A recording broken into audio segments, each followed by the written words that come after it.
All right, so today what we're going to do is talk about some techniques where you can use the ink pen for self-defense. I do want to preface a couple things before we start doing techniques with the ink pen, right, for self-defense techniques and self-defense training, okay? Number one, there's lots of better options out there than the ink pen. So you're using this as an improvised tool for self-defense. This isn't like something that it's not your go-to. You have this because you have nothing else, or you've lost everything else, or you're not allowed to carry other things in certain places, so this just happens to be something that you have. Now, before we start training with the ink pen for self-defense stuff, I do think it's important that you guys know that all of them you guys have, it's already taped on the top of the cap, and that's because that way it stops the cap from falling off and then you guys jabbing each other with the ink, right? So, safety measure there. There are people out there that have the tactical ink pens and all that kind of stuff. You know, there's lots of different self-defense gadgets and tools and all that kind of stuff out there. I'm not saying that, you know, a tactical ink pen isn't a good thing to have. In fact, it's probably a great thing to have. You know, like I said, anybody will allow you to take an ink pen anywhere. So we're not working with a tactical ink pen today. Today we're using just a good old-fashioned Bic, right? That's what we're going to practice with. But if you want to spend the money on a tactical ink pen and use that as part of your EDC, or if you're traveling or something, go for it. Now, we've already done a couple of Kopo techniques, right? Traditionally, it's actually called an Eda Kopo, right? We call it a Kopo. Any traditional school of Japanese martial arts, Koryu, right, would be using a Kopo. Modern martial arts schools use something called the Kubotan. Same similar concept. You're using something that's hard, that can be a force multiplier. Something hard, striking something soft, and there's various spots where they're more effective than others. That's the part that I want to talk about, and why this is different than this. When we're using the Kopo, like we talked about in the previous lessons, the goal is to strike onto your opponent in the areas where the skin is thin.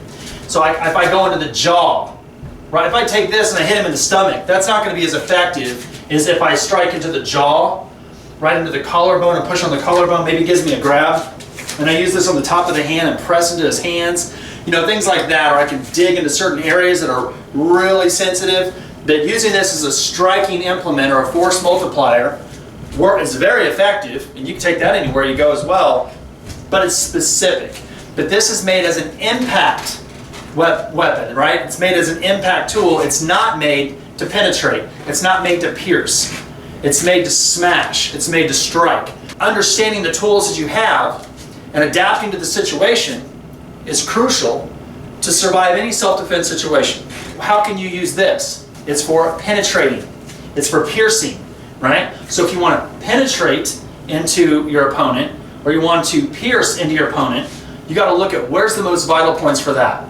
When you're looking at the arm, the number one spot is going to be the bicep. It's soft.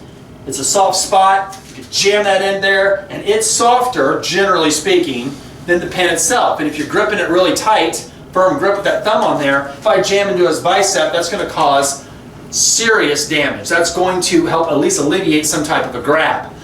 Next vital points we're looking at is going to be the neck. Striking into the neck, piercing this soft tissue is going to be effective. Around the collarbone and just jamming that into his collarbone, that's going to be effective. Yes, everyone can say, you know, go for the eyes and go for that, but those kind of things are really small targets, and when everything's moving really fast and very quick, and the anxiety is high, and the fear is high, and the stress is high, and you got the adrenaline going, and you're in this real self-defense situation, sometimes those small movements of like penetrating just the eye isn't the most effective techniques to be using at that time. So what we want to do is, what are the most probable things that we can do if we're in a situation where we need to use this? The first thing we want to look at is against some sort of a strike or a push, right? So let's just say he's going to come in with the right hand and he's going to come in this way. I'm stepping back, and again we talked about that bicep. Now you guys already practiced techniques like this in some of our striking. We're just going to just implement that with the pen. Again, firm grip around the sides of it, thumb on the back end to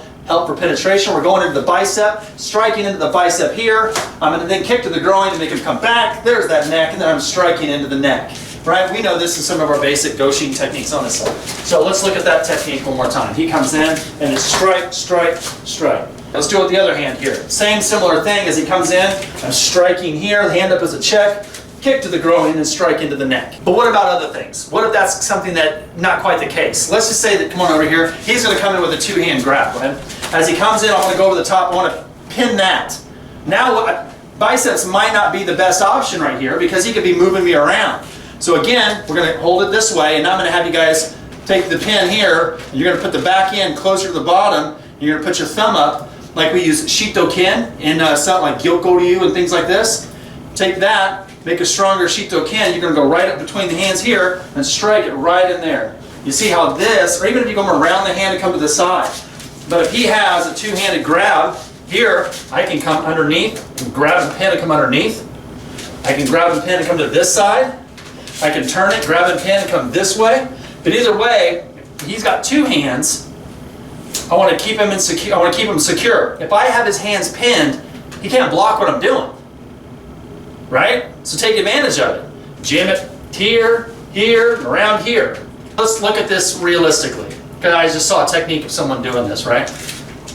If you're good enough to parry to the outside and strike here with an improvised tool, then you're good enough to do something a little bit more applicable. Go ahead. Parry down and then strike into the neck at this side. Because, go ahead, do it again. This skill, and again, this skill would be very similar, just changing the top strike point. Striking here, put that up for me, that isn't going to be as effective as right behind that ear or right into that neck. So we want to be efficient with what we're doing.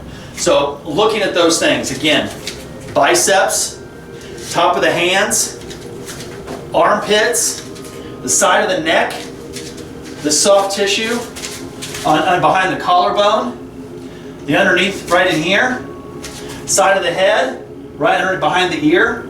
These are the areas that are going to be the most efficient if you're using the pin, right, just a regular old pin for self-defense.